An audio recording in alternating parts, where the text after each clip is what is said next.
Hi friends, இன்னைக்கு நம்ம சேனல்ல வெள்ளை கொண்டக்கடலை புளிக்குழம்பு எப்படி டேஸ்டியா பண்றது அப்படின்னு சொல்லிட்டு நம்ம இன்னைக்கு பார்க்க போறோம்.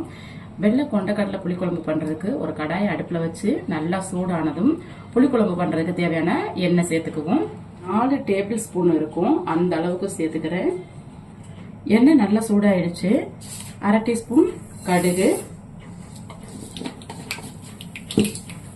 நல்லா பொரிஞ்சதும் 1/2 டீஸ்பூன் வெந்தயம் சேர்த்துக்கிறோம். வெந்தயத்தை நல்லா செவக்க விட்டுருவோம்.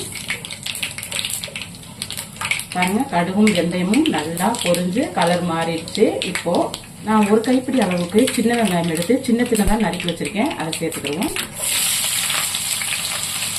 கூடவே 4-5 பூண்டு பல் எடுத்து அதையும் சின்னதாக நறுக்கி வச்சிருக்கேன், சேர்த்துக்குவோம்.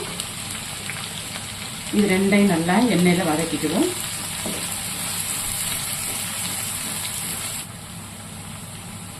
இதுல பாத்தீங்கன்னா முக்கியமா சின்ன வெங்காயம் தாங்க சேர்க்கணும். சின்ன வெங்காயம் சேர்த்தா தான் இந்த வெள்ளை கொண்டக்கடலை குழம்பு நல்லா டேஸ்டியா இருக்கும்.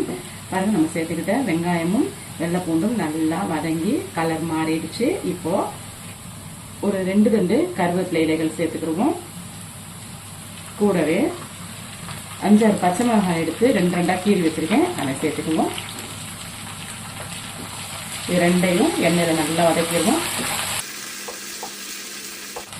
கருவேப்பிலையும் பச்சை மிளகாயும் எண்ணெயில வதங்கி பச்சை மிளகாய் வந்து நல்லா கலர் மாறிடுச்சு. பாருங்க, இப்போ நான் ஒரு 2 மீடியம் சைஸ் தக்காளி எடுத்து அதை காய்கறி கட்டர்ல கொடுத்து நல்லா துருவி எடுத்து வச்சிருக்கேன். பாருங்க, நல்லா துருவி எடுத்திருக்கேன். பாருங்க, இதை வந்து நம்ம இப்போ சேர்த்துக்குவோம். தக்காளி வந்து நல்லா எண்ணெயில வதங்கி எண்ணெய் பிரிஞ்சு வரணும், அது வரைக்கும் வதக்கிக்கிடுவோம். தக்காளி வந்து நம்ம இந்த மாதிரி காய்கறி கட்டர்ல கொடுத்து அதை சீவி நம்ம வந்து நல்லா வதக்கி சேர்க்கும் போது குழம்பு வந்து நல்லா திக்கான கன்சிஸ்டன்சில நல்ல டேஸ்டா இருக்கும். பாருங்க, நம்ம சேர்த்துக்கிட்ட தக்காளி நல்லா குழைய வெந்து எண்ணெயும் பிரிஞ்சிருச்சு. இந்த நேரத்துல இந்த வெள்ளை கொண்டக்கடலை புளிக்குழம்புக்கு தேவையான மசாலா சேர்த்துக்குவோம். மசாலா பாத்தீங்கன்னா நான் வீட்டுல அரைச்ச குழம்பு மிளகாத்தூள் வந்து 3 டேபிள் ஸ்பூன் வந்து சேர்த்துக்கிறேன். நம்ம சேர்த்துக்கிட்ட இந்த குழம்பு மிளகாத்தூளை வந்து பச்சை வடை போயிட்டு எண்ணெய் பிரிஞ்சு வரணும், அது வரைக்கும் வந்து நம்ம எண்ணெயில வதக்கிக்குவோம். மசாலா நல்லா எண்ணெயில வதங்கி எண்ணெயும் பிரிய ஆரம்பிச்சிருச்சு. இப்போ இந்த வெள்ளை கொண்டக்கடலை குழம்புல நான் வந்து கத்திரிக்காய் சேர்த்து வைக்க போறேன். நம்ம வந்து இப்போ கத்திரிக்காய் சேர்த்துக்கிடுவோம். அதுக்கு நான் 2 கத்திரிக்காய் எடுத்து நறுக்கி தண்ணியில போட்டு வச்சிருக்கேன், அதை சேர்த்துக்கலாம். உங்ககிட்ட கத்திரிக்காய், முருங்கைக்காய், உருளைக்கிழங்கு இந்த மாதிரி இருந்தாலும் நீங்க சேர்த்துக்கலாம். நான் வந்து கத்திரிக்காய் மட்டும் சேர்த்து இந்த குழம்பு வைக்கிறேன். கத்திரிக்காய் சேர்த்து 1 நிமிஷத்துக்கு நல்லா மசாலா கூட வதக்கி விட்டுருவோம். கத்திரிக்காய் சேர்க்கும் போது கொஞ்சம் பிஞ்சு கத்திரிக்காயா பார்த்து சேர்த்துக்குங்க. கத்திரிக்காய் சேர்த்து மசாலா கூட நல்லா ஒரு 1 நிமிஷத்துக்கு வதக்கி கொடுத்துட்டு, நான் ஆல்ரெடி பாத்தீங்கன்னா வெள்ளை கொண்டக்கடலை 3/4 பாகம் அளவுக்கு வேக வச்சு எடுத்து வச்சிருக்கேன். இதை தண்ணி கூட அப்படியே சேர்த்துக்கிடுவோம். கொண்டக்கடலை வேக வைக்கிற தண்ணியை எப்பவுமே கீழே கொட்டிடாதீங்க, ஏன்னா எல்லா எசன்ஸுமே அதுலதான் இருக்கும். அதனால வந்து கொண்டக்கடலையே 2-3 வாட்டி நல்லா கழுவிட்டு அந்த ஊற வைக்கிற தண்ணி வந்து சுத்தமான தண்ணியா இருக்கணும்.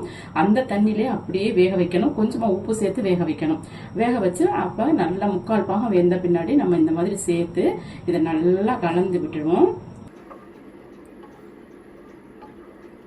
கலந்து விட்டுட்டு நம்ம வைக்கிறது புளிக்குழம்புனால நான் ஒரு சின்ன லெமன் சைஸ் புளி எடுத்து ஊற வச்சு கரைச்சி வச்சிருக்கேன், அதை சேர்த்துக்கிறோம்.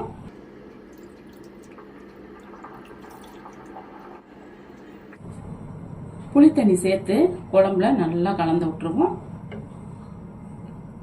புளித்தண்ணி சேர்த்து நல்லா கலந்து விட்டுட்டு இப்ப இந்த குழம்புக்கு தேவையான உப்பு சேர்த்துருவோம்.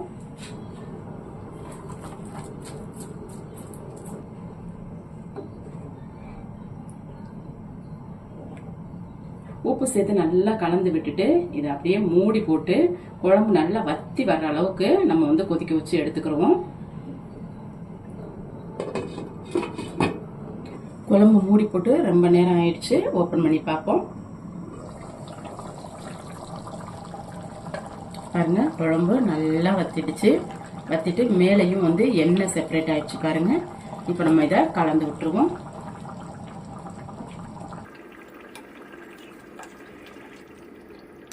அதே சமயம் பார்த்தீங்கன்னா கத்திரிக்காயுமே வந்து நல்லா குழஞ்சு வெந்துருச்சுங்க, கரெக்டான பக்குவத்துக்கு வெந்துருச்சு. புளிக்குழம்புலாம் பண்ணும்போது நம்ம பிஞ்சு கத்திரிக்காய் இருந்தால் ரொம்ப நல்லது, சீக்கிரமாக வெந்துடும். எனக்கு வந்து இந்த கன்சிஸ்டன்சி போதுமானது. ஒருவேளை உங்களுக்கு இன்னும் திக்கான கன்சிஸ்டன்சிக்கு வேணும் அப்படின்னா நீங்கள் கொஞ்சமாக தேங்காய் எடுத்து அரைச்சி கூட சேர்த்துக்குங்க, தேங்காய் பேஸ்ட்டாக சேர்த்துக்கலாம். நான் வந்து இதில் தேங்காய் சேர்க்கலை, எனக்கு இந்த கன்சிஸ்டன்சியே போதும். பாருங்கள் பக்காவாக வந்துருக்கு பாருங்கள், நமக்கு இதுவே எனக்கு போதும். இப்போ இந்த மாதிரி கலந்து விட்டுட்டு நம்ம இதில் கொஞ்சமாக மல்லி இலை சேர்த்துக்குவோம்.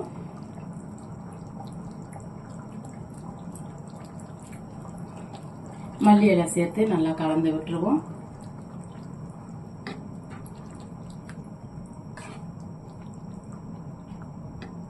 நமக்கு இப்போ அருமையான டேஸ்ட்டில் வெள்ளை கொண்டக்கடலை புளிக்குழம்பு ரெடி ஆயிடுச்சு. இதே போல் நீங்கள் செஞ்சு பாருங்க. இந்த வெள்ளை கொண்டக்கடலை குழம்பு கூட உருளைக்கிழங்கு கூட்டு, வெண்டைக்காய் கூட்டு, வெண்டைக்காய் பொரியல் என்ன வேணாலும் வச்சு சாப்பிடலாங்க, சூப்பராக இருக்கும். கூட வந்து ஒரு கீரை, எப்பவுமே வந்து புளிக்குழம்புக்கு வந்து கீரை எடுத்துக்கிட்டோம்னா ரொம்ப ரொம்ப சூப்பராக இருக்கும் சைட் டிஷ்ஷாக சாப்பிட்றதுக்கு. அவ்வளோதான், நமக்கு இப்போ வந்து வெள்ளை கொண்டக்கடலை புளிக்குழம்பு ரெடி ஆயிடுச்சு. நான் பண்ணியிருக்க இந்த வெள்ளை கொண்டக்கடலை புளிக்குழம்பு உங்களுக்கு பிடிச்சிருக்கு அப்படின்னா அந்த வீடியோக்கு ஒரு லைக் கொடுங்க, என்னுடைய சேனலை சப்ஸ்கிரைப் பண்ணுங்க, கமெண்ட் பண்ணுங்க, உங்கள் ஃப்ரெண்ட்ஸுக்கும் ஷேர் பண்ணுங்க. மீண்டும் இது போல நல்லதொரு ரெசிபியில் உங்களை சந்திக்கிறேன். அது வரைக்கும் நன்றி, வணக்கம்.